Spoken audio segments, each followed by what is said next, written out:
honest perspectives before we get into this. What was people's general sense of the talk? I thought it was pretty clear. I like how they brought in they melded this historical perspective, like a chronological kind of like, hey, well, in this point in time in India, religion, or what they would problematize as maybe not so much religion, it worked this way. And then as of this period, it began to work another way. Post-Enlightenment or post-colonialism, it began to work another way. And I think that kind of framing is really helpful, because I think people understand these things better when there's actual time like fit into it, instead of just ideas floating around. Other comments on, just general comments on what you felt when you understood from, I'm not looking for summaries, but like that. This good point was useful for me. Yeah. I'm sorry. Go ahead. No, please. I appreciated the very brief analysis of certain social theories from certain philosophers like Habermas, and just giving the listener a distinction of the thoughts before then the reader can analyze the thought that is being said by the two presenters. So I thought that was very helpful, and it kind of eased the flow of when I was thinking through it, how to separate the thoughts. I thought that was good. So the whole time I was listening to it, I was thinking about this like current American moment. So we have this controversy, or whatever you want to call it, with Kim Davis, and she's the county clerk who claims like her religious right not to issue marriage licenses to same-sex couples. And then I was also thinking about Ben Carson, the candidate who said that, a Muslim person can't be president because Muslims are loyal to Sharia first. So I think, I think we see that tension between what is quote unquote secular or not secular, as opposed to what is religion, and how that plays out in the political sphere. So I think we're seeing that tension right now in the conversation.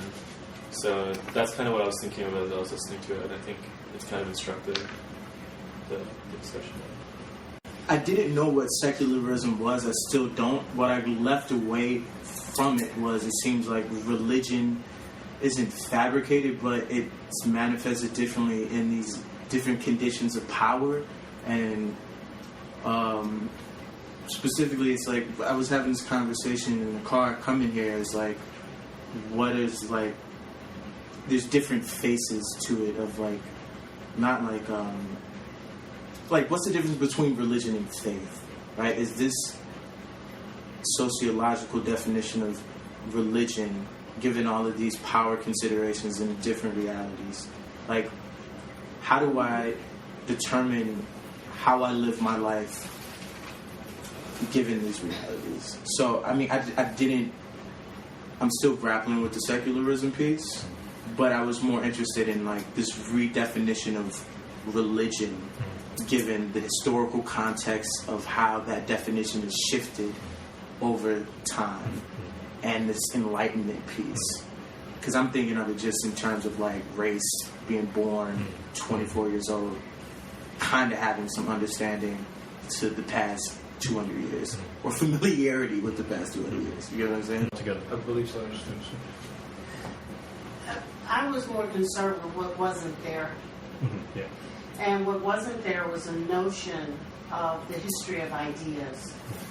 Because you have pre-modern ideas where even symbols were thought to have been created by God in Europe, because most of this is European based.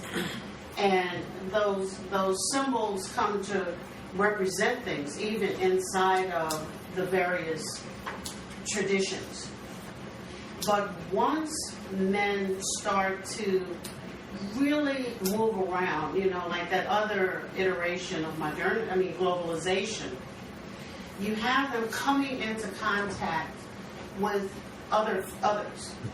Once there's a thing called urbanization and industrialization, you have people meeting people with other equally legitimate ideas. And it's like, oh my God, mine aren't the only legitimate ones.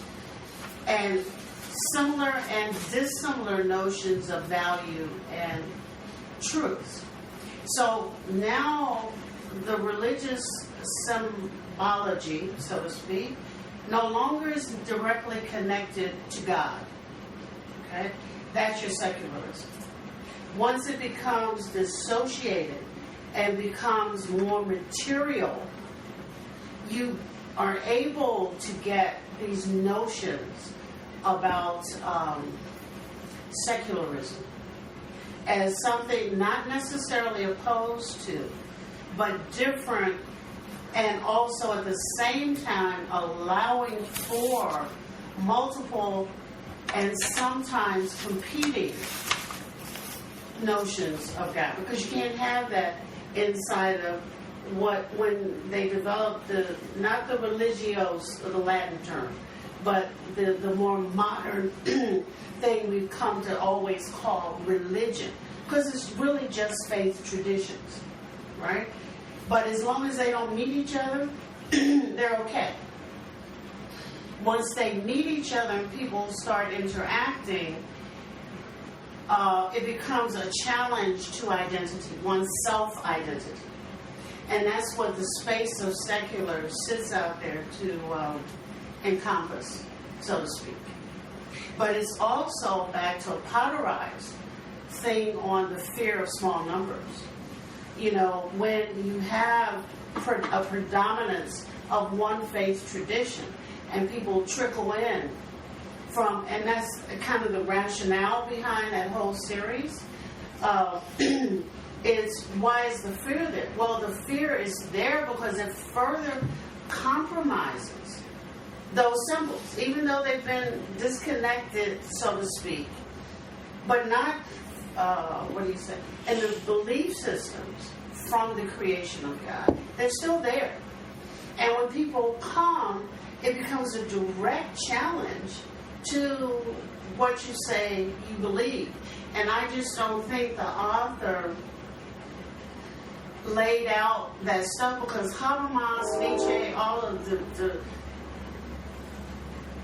boys, you know, that's the notions that they're grappling with, you know, is how do I define myself, even though they're not saying in the face of globalization, they really mean in the face of globalization. And the ideas, because they're reading the Arabian Nights. They're reading all of this vast literature as they go and occupy people. And it's, oh my God, you know, some of it they transform, some of it they subsume into their own thought and put it out there as their own thought. But it is a compilation of Indian literature, Persian literature, Arab literature, you know?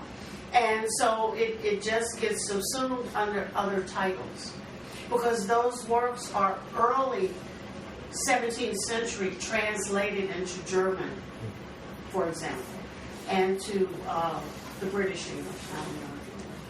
But I was more concerned with what he didn't say.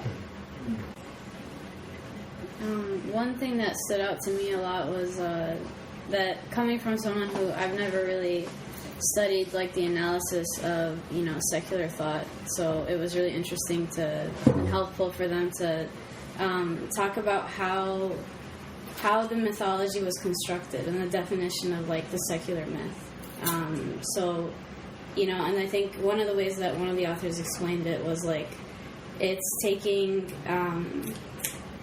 using like historical facts, but not all of them, and to selectively sort out like what happened in the past, and an explanation of like faith traditions, and sort of constructing this thing called secularism, and like putting the pieces together how they see makes like how it would make it as neat as possible and clear as possible. So that was very helpful for me to understand, like, because I see that.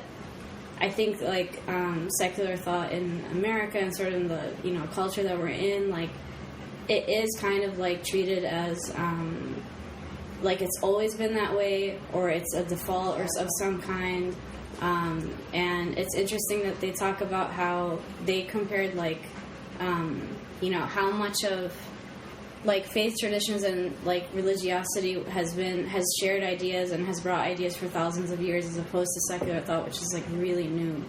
And there's not as many, like, that's why there isn't a real, like, cohesive definition of it's kind of just being played around with a lot. So trying to think of my thoughts. I mean, I listened to half of it while I was driving, so I was distracted, so can't comment too much. But I think that what I was kind of looking for is similar to what Dr. McLeod said was missing. Like, it was helpful for me to understand, the ways that religion kind of worked out and changed in America's history. And now for me, the question is, well, how is it playing out now when you bring in all of these other elements of faith traditions and religions that are now in this space?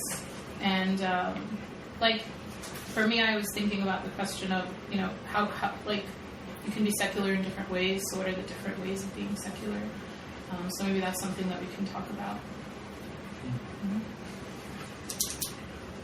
So I think one of the really powerful parts of this whole, the powerful part of this talk, and probably the whole series, is that its whole premise is that, as you mentioned, secularism is not default. It's not a default position. It's not something that, it's not primordial, right? It's not neutral. It's not neutral, right? And so, as people who may call themselves religious, sitting in an environment where this is the conversation of the day, as you mentioned, the Ben Carson issue, and what's the lady's name? Kim Davis. Kentucky, right? I don't know where One of the two. it's Kentucky for sure. Kentucky. This has been the conversation for probably since since really the whole idea of modernity ever even begun. But the point is that it's powerful because it's saying we can play around with this, and we can reshape our social space. We can reshape the space in which ideas are put forward and debated, and where those ideas manifest corporeally in the way people act and function with others and with themselves. And so I think that's something that most people never consider. And I think that's something that actually probably most people consider it, but I don't know if most people can conceive of it in a way with some definition around it, with some line, some demarcation about what's happening in their mind and what's happening when I go to work and I feel I can't say that. I'm not supposed to talk about that here. Or I can't consider this in my decision to vote for X person or whatever. Or I can't even say that at the dinner table, for instance. So to have some definition around those ideas and some way to grasp them and grapple with them, I think is a very powerful